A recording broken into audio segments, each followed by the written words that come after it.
Salut à toi qui m'écoute. Nous sommes le mardi 12 octobre 2011. Il est 13h59, 2 heures de l'après-midi.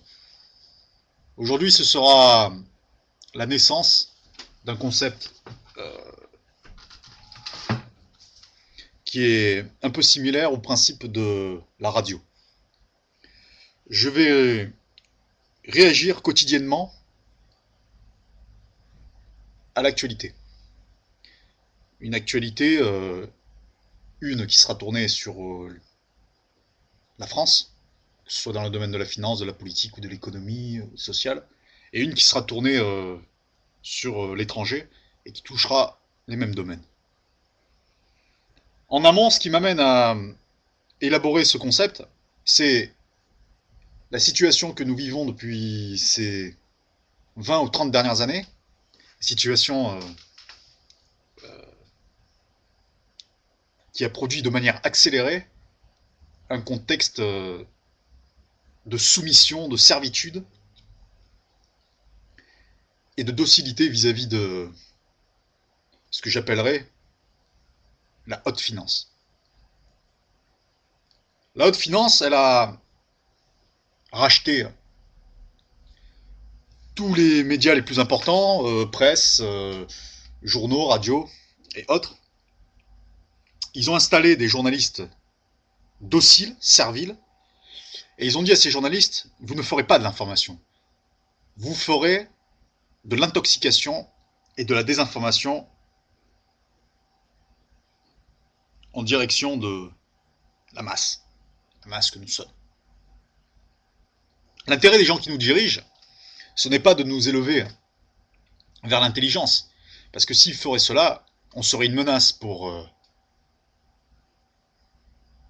vis-à-vis d'eux. On serait une menace crédible, pouvant les renverser. Non, leur objectif, c'est de nous maintenir dans la crétinisation la plus extrême, en diffusant euh, des téléréalités, en nous vendant du football de merde, en nous vendant du tennis de merde, en nous vendant du rugby, en nous vendant de la Française des Jeux, en nous vendant du loto sportif, en nous vendant tout et n'importe quoi. Mais ce tout et n'importe quoi est destiné à nous abrutir, à nous réduire à l'état d'esclave mental, une espèce de consommateur zombifié qui n'est bon qu'à pousser un caddie dans les dédales d'une grande distribution, tout en distribuant des coupons des coupons de réduction pour faire chier la caissière. Le citoyen n'est plus citoyen, il est devenu consommateur. Cette espèce de consommateur zombifié qui sourit et qui adopte des comportements les plus, on va dire, qui relèvent d'une maladie mentale. La maladie mentale qui nous rend compulsifs vis-à-vis de l'achat au quotidien. On achète tout et n'importe quoi. Et ça, on en a un peu ras le cul. Moi, je fais partie des gens qui en ont ras le cul. Et c'est en vertu de cela que je crée ce principe de cette émission réactive sur Internet. Émission qui sera dictée, qui sera, comment dire, qui tournera, qui produira une fois par jour, à raison de 15 minutes par jour, une réaction sur l'actualité. Tu peux me suivre sur Facebook en tapant Libre Parole. Tu peux m'écrire sur le mail suivant, libreparole8@gmail.com, tout accroché. Et tu pourras me suivre sur WordPress. L'adresse suivante, c'est, je ne l'ai pas en tête,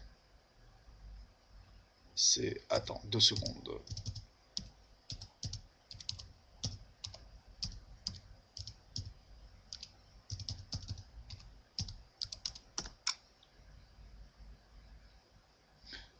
Si je me trompe pas, c'est libreparole83 .wordpress.com. Je te confirmerai cela. Attends, 2 secondes. Là, j'ai merdé. Voilà, c'est libreparole83.wordpress.com. Aujourd'hui, on va réagir sur 2 actualités. La première, c'est... Bon, on va commencer par la France. Il y a un organisme qui s'appelle la LICRA, et la LICRA a décidé que Internet, c'est un outil qui propage la haine, selon elle. La LICRA, je lis le communiqué suivant. Conférence INAC, pour que la toile ne se transforme pas en vitrine mondiale de la haine. La LICRA, Ligue internationale contre le racisme et l'antisémitisme, organise les 10 et 11 octobre 2011 la première conférence internationale pour la préservation de l'environnement virtuel, intitulée « Citoyenneté virtuelle et responsabilité sociale au ministère des Affaires étrangères européennes, 27 rue de la Convention 75 015 Paris ». Internet, outil précieux et indispensable, voit pourtant les contenus haineux se multiplier sur ses pages. Quelques semaines après le massacre en Norvège, la question de la préservation de l'environnement virtuel se pose avec une acuité toute particulière. Voilà. Alors, ah oui, je continue. L'INAC, International Network Against Cyber Hate, propose une réflexion novatrice sur la lutte contre le racisme et l'antisémitisme à travers les concepts de citoyenneté virtuelle et de responsabilité sociale de l'ensemble des acteurs d'Internet. Voilà, donc moi ce qui est intéressant quand je lis tout ça, ces gens qui veulent nous dicter quoi dire, quoi penser, je me dis, essayons de voir l'origine politique de ces gens-là.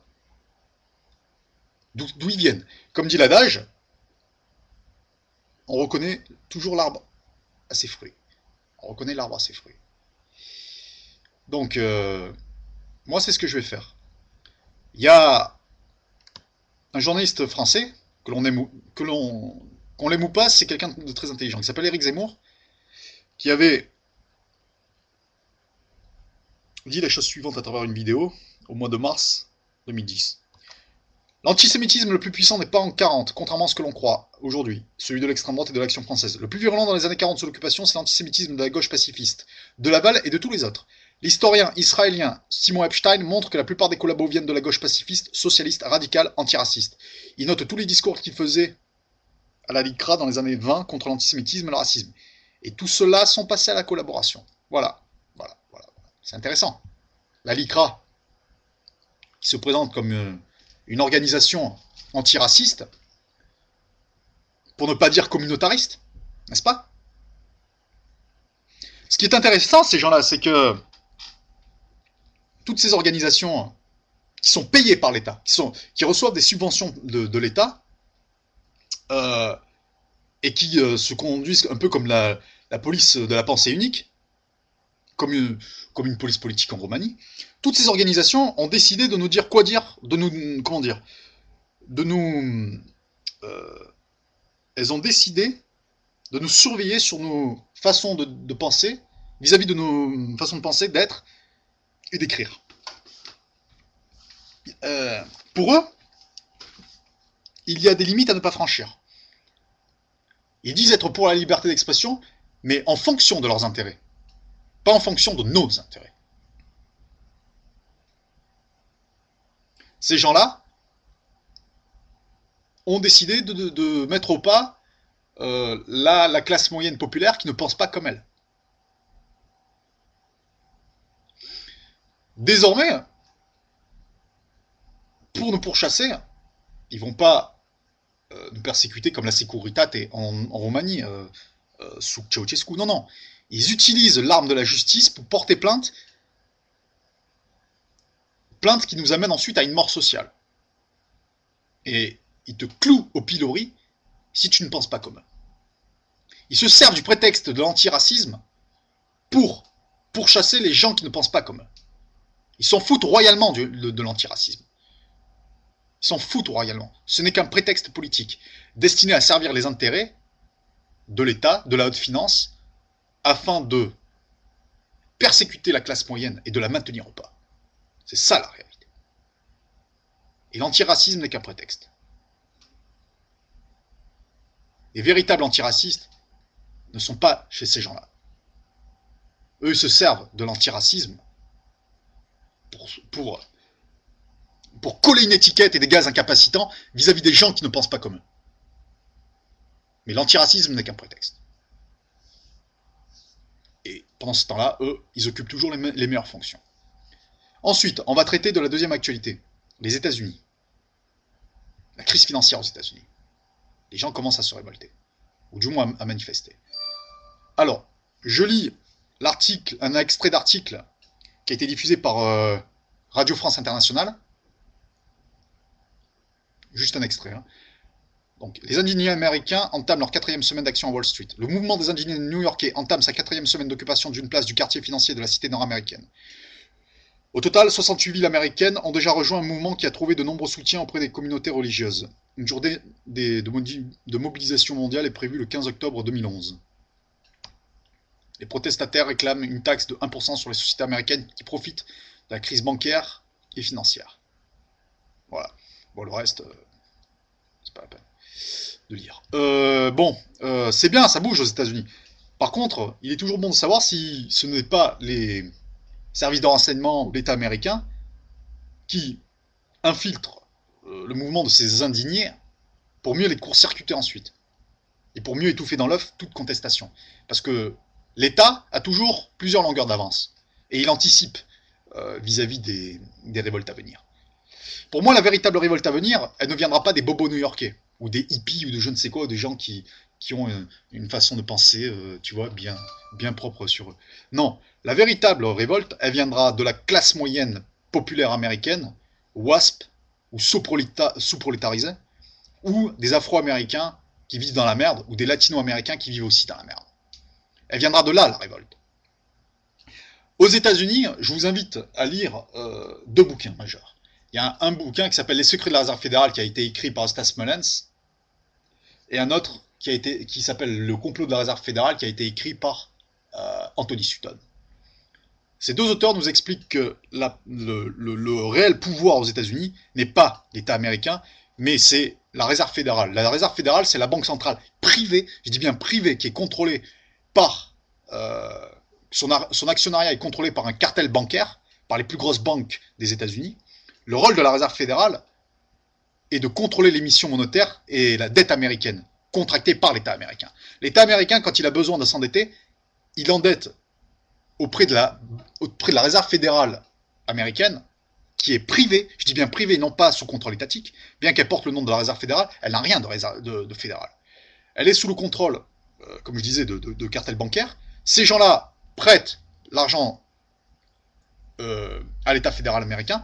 L'État fédéral américain rembourse ensuite cette dette, c'est-à-dire c'est le contribuable américain qui paye, plus les taux d'intérêt. Donc ces taux d'intérêt-là assurent la tranquillité financière et ce côté rentier des familles financières qui contrôlent à travers des actionnaires institutionnels et des sociétés écrans les plus grosses banques des États-Unis. Voilà. Le pouvoir réel est détenu par des familles financières américaines qui financent en même temps les élections présidentielles d'Obama, de Clinton, de Bush et autres. C'est eux qui ont Obama, Clinton, Bush, tout ça. En fait, c'est les relations publiques de ces familles financières que l'on ne voit pas. Et ce sont ces familles financières qui ont le véritable contrôle du pouvoir aux États-Unis. Et non pas les pantins politiques que l'on nous présente, qui eux-mêmes sont financés par des lobbies contrôlés par ces familles financières. C'est très important de comprendre cela. Le problème des gens, c'est que la plupart des gens qui regardent la télé chez nous, le mec consommateur zombifié compulsif, ben lui, il sait pas ça. Parce que lui, il regarde PPDA, ou enfin PPDA qui est remplacé par je sais plus qui, Roselmack, je crois.